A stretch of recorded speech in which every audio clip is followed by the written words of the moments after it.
Today, we're all about history apps, which makes me very happy because I like history.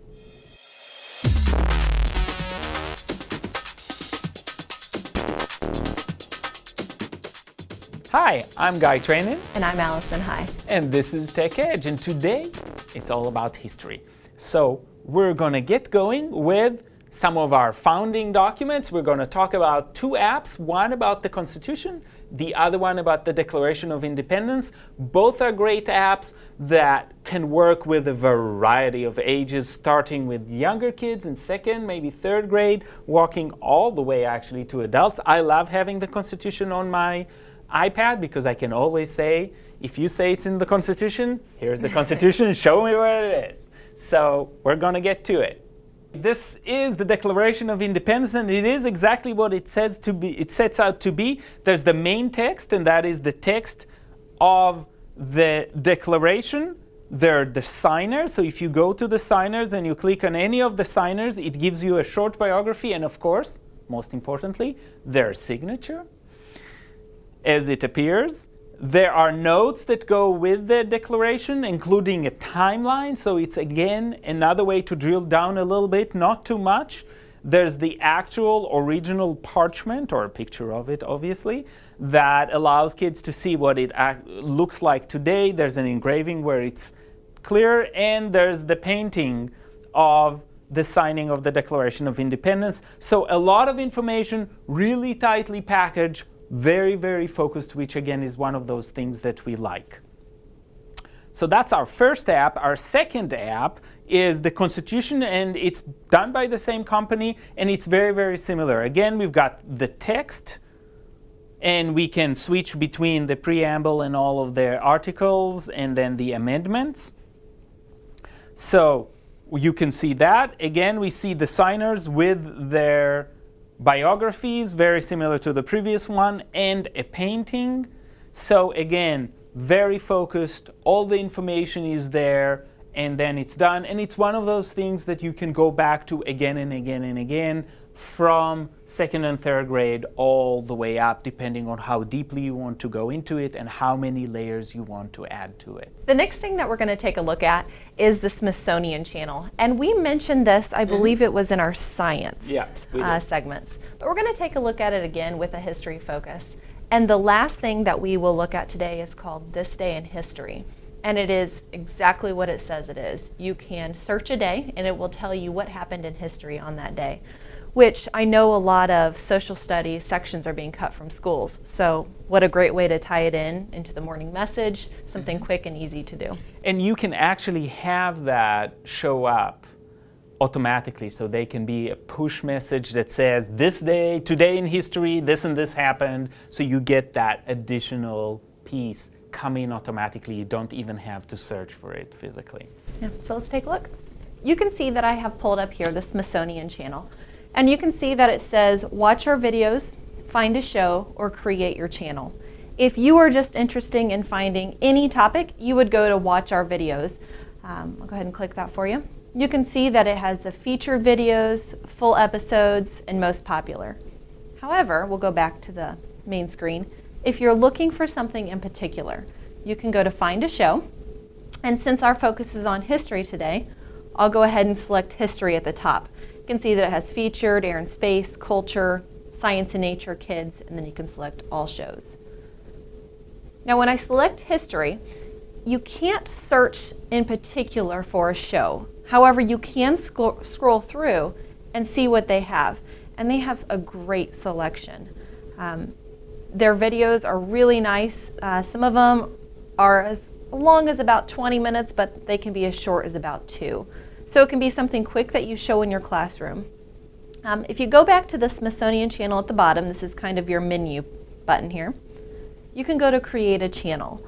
This is nice if you want to have shows that you want your students to watch. So if I were to find, let's learn about leaders. So you can scroll through here, they're all in alphabetical order by topic. Let's go to landmarks actually. Go ahead and click that. So you can see that whenever you touch it, it kind of moves around. You can pull over landmarks, and once it stops, you can see that they all go orange. So everything in orange is landmarks, and everything in the blue is the leaders that I already have over here. So if I want to pull over, I can click this, and you see that it's Smithsonian Spotlight, Lincoln's Men. So if I want my students to watch that, I can pull that over here and to create my channel. And you can see that they will load up and have your channel for you. And then when you go back to the Smithsonian full page, you can go to find your channel again. Again, this is a great app. Graphics are really nice on it, and there's a lot of choices to choose from. The next one that we're going to look at is called This Day in History. And as we mentioned before, it is just what it says it is. It shows what is happening this day in our history. So you can see that it's already selected for March 22nd, or 27th, I'm sorry. You can scroll through and see what's happening. Let's go to see what's going on here. You can see that it tells us about King Louis, a quick little biography. Louis. Oh, Louis. Oh, I'm sorry. King Louis. If we go back, you can even choose a day in the past or in the future. So let's go back to January. You can see that in January I can select what day I want, and it will show you what's happened. So on January 3rd, Alaska became the 49th U.S. state in 1959. Quick and easy, something you can introduce in your morning message with your kids. And I think really this could be used for just about any grade level. I don't think it's ever too early to start teaching kids about their history. Mm-hmm. And the best one is that today, this is what happened today, and it's always selective, so you don't get a preponderance of information because there's so much that happened on any given day that it's nice and sometimes surprising. So I'm including this look into the App Store because there's actually one app maker that has done really nice things with historical speeches.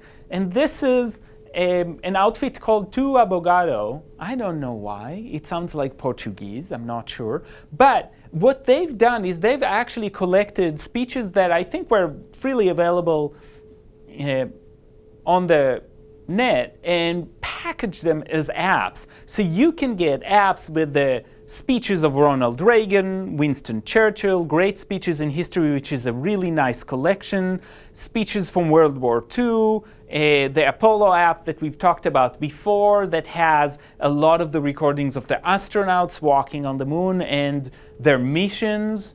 So there's a lot of pieces like that that really can be an addition to a unit about those events. So you can look through it, decide if it fits within your curriculum, and this is something fabulous that you can use as a teacher, or even send kids home or in class to listen and think about that. So we're moving away from thinking about social studies and what the documents are, because usually when we talk about original documents in history, we talk about the paper product or something akin to it, a copy of it. Here we can listen to the original that was delivered orally. So if you think about FDR's fireside chats or big speeches to the nation, you can capture them with the voice, which is a very different phenomena because you can read the I Have a Dream speech and that strikes you in certain ways, but when you hear Martin Luther King deliver the I Have a Dream speech, it sounds very, very different. The last thing that we're going to talk about today is BrainPOP. And we've mentioned it before. We've used it for science, we've used it for other things. But BrainPOP is another great thing that you can use. It has history, you can search what subject you want to use with it. And again, there are parts of it that are free, otherwise you do have to get a subscription for it.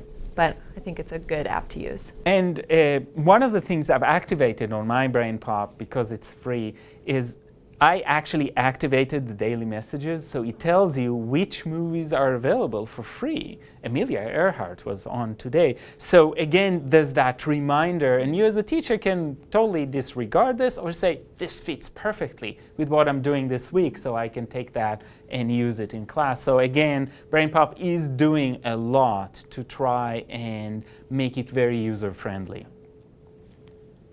And the last thing that we're going to actually ask you, the viewers, is to comment on our shorter segments. We've been doing the longer segments, and today we decided to split it up. Yeah, and it's been nice.